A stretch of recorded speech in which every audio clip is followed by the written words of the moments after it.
৮০-র দশকের ঢাকা, সাদা কালো টেলিভিশনের যুগ। সেই সময় হুট করে রূপালী পর্দায় একটা ঝড় উঠে এলো।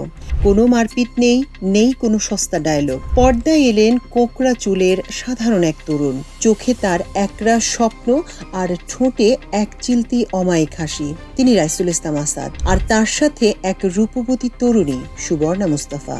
এই জুটি তৎকালীন সিনেমার চেনা ছকটাকে এক ঝটকায় ভেঙে চুরমার করে দিয়েছিল।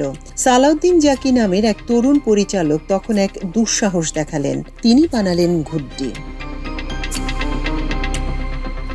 আজকের জেনারেশন হয়তো ওটিটি আর 4K স্ক্রিনে সিনেমা দেখে অভ্যস্ত, কিন্তু একটু বুক পেতে শুনুন, সেই 1980 সালে ঘুড্ডি শুধু একটি সিনেমা ছিল না, ওটা ছিল একটা আস্ত আবেগ। লাকি আখন্দের সুরে যখন শাহনাজ রহমতুল্লাহ গেয়ে উঠলেন কে বাঁশি বাজায় রে, কিংবা চলো না ঘুরে আসি অজানাতে, তখন এই বাংলার হাজারটা তরুণের বুকে প্রেমের এক নতুন জোয়ার উঠেছিল।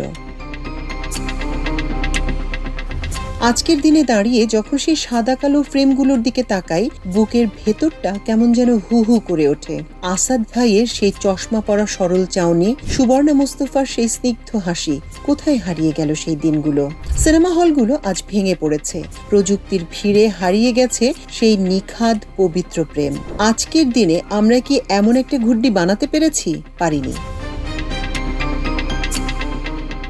আসলে কিছু সিনেমা শুধু বিনোদনের জন্য হয় না, কিছু সিনেমা মানুষকে ভালোবাসতে শেখায়, একটা পুরো প্রজন্মকে বাঁচতে শেখায়। রাইসুল ইসলাম আসাদ আর ঘুড্ডি আমাদের চলচ্চিত্রের ইতিহাসে এমন এক সোনালী অধ্যায় যা কখনো ম্লান হবার নয়।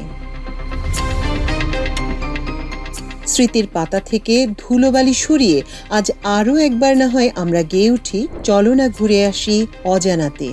ভালো থাকুক আমাদের শৈশব, বেঁচে থাকুক আমাদের ঘুড্ডি।